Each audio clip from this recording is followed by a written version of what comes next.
as if freedom and democracy is the same thing, when actually the whole thing is stitched up so that people vote in the desired manner. And we need a totally different look and perception of how humans organize themselves, because at the moment they don't organize themselves. They're being organized from the center in an increasingly fierce and dictatorial way. You touched a little bit on the Lisbon Treaty, obviously. The Irish voted yes. Either they were scared into submission because of the economic situation, which is happening right now, or maybe the 2.4 billion pro-European propaganda euros, tax funded, by the way. Maybe those worked its charm on the Irish people as well. And there's a number of things now that are going to be implemented under the Lisbon Treaty. And there's two things, maybe if you can comment on this. One of them is the death penalty in the EU, in the case of war, riots, and upheaval, whatever that actually means, upheaval. And also the potential upcoming future president, unelected president of the European Union. Some say Tony Blair, recently converted to Catholicism and all that, the whole background story on that guy, war criminal, liar. If Tony Blair converted to humanity, it would be a start. He's not managed it yet. What's your take on the implementation of the Lisbon Treaty and these things?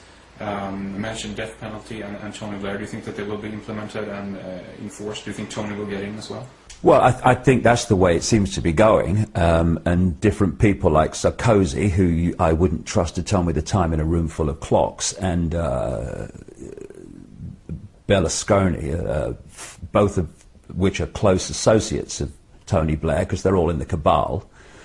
They're pushing him, and Tony Blair is the classic frontman for this whole conspiracy, because he has no values, he has no sense of decency, he has no empathy with the consequences for others of his actions. And wherever he has been in power, war has followed. The 10 years that he was in power as Prime Minister of Britain, he took the country into war after war, in league with the United States. Both countries controlled by the House of Rothschild. That's why they move as one unit. And it's why Israel and Mossad move as one unit with America and Britain, because that's one of the great fiefdoms of the House of Rothschild. It's all comes back to them at operational level in the end. And so Tony Blair will implement anything that he's told to implement. You know, he's the ultimate yes sir, no sir, anything you say, sir. And of course, at the moment, after his time as Prime Minister and before he probably becomes the President of Europe, he's had payback. He has been given enormous amounts of money for doing nothing in terms of advising J.P. Morgan Chase, phenomenal amounts of money for sycophantic, bland, say-nothing speeches. And he's getting payback for services rendered when he was Prime Minister of the United Kingdom and did whatever he was told. We had a situation when he was Prime Minister where even when members of the Cabinet resigned in various situations, sometimes in protest over the Iraq War, where they actually said there was no cabinet government in Britain because those in the shadows were basically making the decisions through Blair, and what the rest of the government decided or thought was irrelevant. And now, if he becomes the President of Europe, if you look at his track record, you look at the people behind him, you look at what the agenda is in terms of a third world war to complete the process to world government, world central bank, world army and all this stuff, he will take the European Union into a war. I mean, he knows no other way.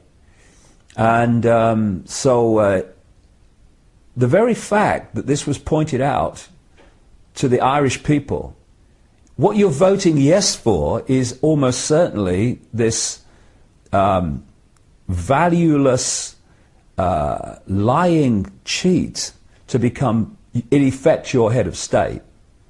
And they still voted yes. You know, I mean, yeah, Turkey's voting for Christmas. And Christmas is coming, by the way. One of the things that kind of I'm currently working on, so to speak, in terms of the film that we're working on, is a theory, rather, at this point.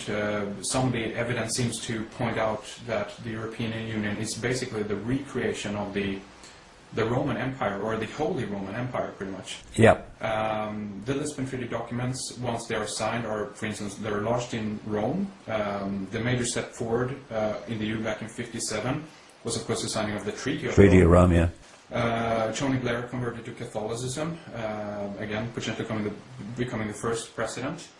Otto von Hapsburg, the Pan-European Union, seems to favor a Catholic, or at least a Christianized, anti-capitalist European Union. Based on the Constantine Creed, or the Constantine time, where of course Constantine the Great was the head of the Holy Roman Empire, which is, you're quite right, they want to create. And Otto von Habsburg even uses the name Constantine when he's talking about what he would like the European Union to become. And he wants a president for life, not just a president for a specific number of years. And continuing on from that, many of the so-called founding fathers of the EU, you mentioned Monnet before, Robert Schuman, Konrad Adenauer, Joseph Beck, Alcide de Gasperi, Paul Henry Spaak. They've all been in some kind of accordance with Christian Democrats, Christian Social Democrats, or Catholics. Some of them are Jesuit trained and so forth. So to you, is that evidence that at the core the European Union is going to be Vatican/Catholic, or is rather a creation of the Catholic background, and Vatican basically is behind it? Is that what you see as well, or do you have anything else to add to that or comment on?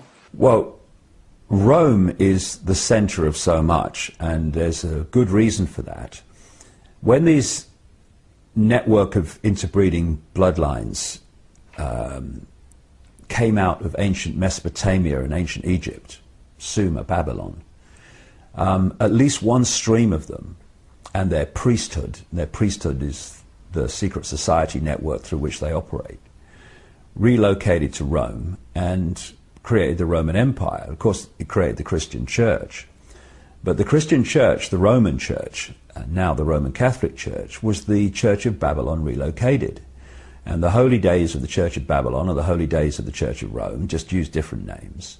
The Roman Church Trinity of Father, Son, and Holy Ghost is another version of the Babylonian Trinity of Nimrod, Tammuz, the virgin-born son, and Queen Semiramis, Ishtar, the goddess of Babylon. And they symbolized Queen Semiramis in Babylon as a dove, and they symbolized the Holy Ghost in the Christian Trinity as a dove, which is the goddess. And what they also did was take all the attributes that the Babylonians gave to Queen Semiramis, Ishtar, like the Queen of Heaven, Virgin Queen, great, all this stuff, and they gave them to Mother Mary. So the Roman Church is the Church of Babylon. That's what we're looking at. And so it is in many ways, so many ways, the core of it all. And that's why the Jesuits and Opus Dei and all these people are so influential in this whole network of manipulation. Also influential, of course, you've got the Knights of Malta, used to be called the Knights Hospitaller of St. John of Jerusalem, again allied to Rome. You've got the Knights Templar, again connected to Rome.